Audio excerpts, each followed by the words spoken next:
اللهم قد ترك الشهداء أهليهم وودعوا أحبابهم وفارقوا ذويهم، اللهم فارحم دموع المحبين وتأوه المشتاقين، اللهم واجمع بينهم وبين أهليهم في جنات النعيم.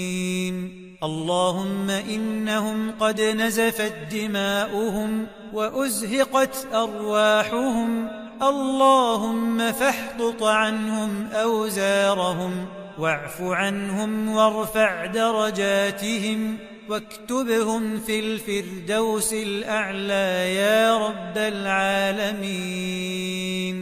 اللهم كن بأهليهم رحيما وبأولادهم رؤوفا وبأزواجهم عطوفا، اللهم ارحم ضعفهم وتول أمرهم واجبر كسرهم، اللهم واجمع بينهم وبين أهليهم في جنات النعيم.